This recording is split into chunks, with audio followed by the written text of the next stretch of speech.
Un saludo cordial para todos. Vamos a trabajar hoy sobre el tema de cantidades vectoriales, específicamente el tema de la descomposición vectorial. Vamos a ver cómo se descompone un vector matemáticamente.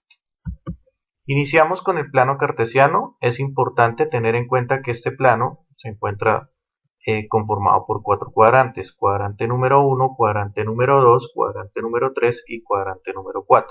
Cada uno de estos cuadrantes tiene una componente horizontal y una componente vertical. Por ejemplo, en el cuadrante número 1, la componente horizontal que está sobre el eje X es positiva y la componente vertical que está sobre el eje Y también es positiva. En el cuadrante número 2, la componente en X es de signo negativo y la componente en Y es de signo positivo.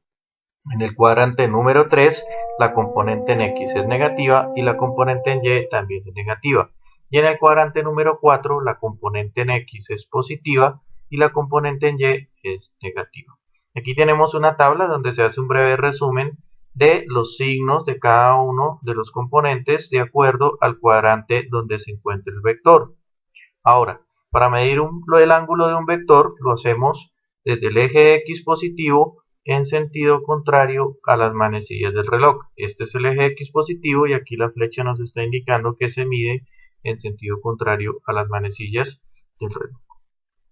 Ahora pasemos específicamente a conocer matemáticamente cuáles son las fórmulas que nos permiten calcular la componente horizontal que corresponde al eje X y la componente vertical que corresponde al eje Y.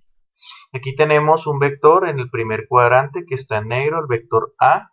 Vemos que ese vector tiene dos componentes, una vertical que es la verde, una horizontal que es la azul. Y ese vector tiene un ángulo alfa con respecto al eje X positivo, medido en sentido contrario a las manecillas del reloj, como se observa acá. Para eso utilizamos las funciones trigonométricas. Recordemos que la función seno está definida como el cateto puesto sobre la hipotenusa, es decir, el seno de alfa es cateto puesto, que sería a sub y, que es esta misma distancia, sobre o dividido la hipotenusa, que es la magnitud de donde empieza el vector A hasta donde termina el vector A, que es esta distancia de acá. Ahora, despejamos la cantidad a sub y sería la magnitud del vector A por el seno del ángulo que forma el vector. Ahora, para la componente horizontal, entonces hacemos lo mismo. Recordemos que coseno es cateto adyacente sobre hipotenusa. Entonces, el cateto adyacente es a sub x, que es el que está inmediatamente debajo del ángulo, y la hipotenusa es lo que es el vector, desde donde comienza hasta donde termina. Despejando a sub x, tenemos que a sub x es la magnitud del vector por el coseno del ángulo que forma el vector. Ahora miremos ejemplos. Ejemplo número 1, el vector h con una magnitud de 48 kilómetros y un ángulo de 120 grados. Al hacer el dibujo de este vector encontramos que se encuentra en el segundo cuadrante, por lo tanto su componente en X es negativa y su componente en Y es positiva. Aquí vemos el ángulo de los 120 grados dibujados desde el eje X positivo en sentido contrario a las manecillas del reloj. Aplicamos nuestras fórmulas anteriores. La componente en Y es la magnitud del vector, que en este caso son los 48 kilómetros, por el seno del ángulo. En este caso el ángulo son 120 grados. Entonces nos quedaría 48 por el seno de 120 grados y eso nos da una distancia de 41.56 kilómetros, que es la distancia verde que observamos acá.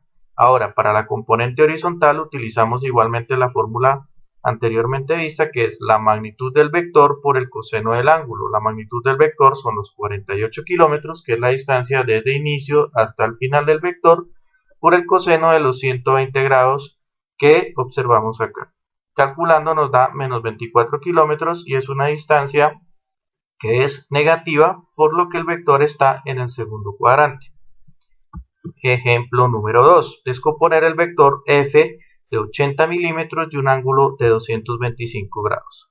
Al hacer la gráfica encontramos que este vector se encuentra en el tercer cuadrante, su componente en X es negativa, su componente en Y también es negativa, su ángulo está medido desde el eje X positivo en sentido contrario a las manecillas del reloj y su punto de inicio es acá y su punto de final es donde lo estamos aquí señalando.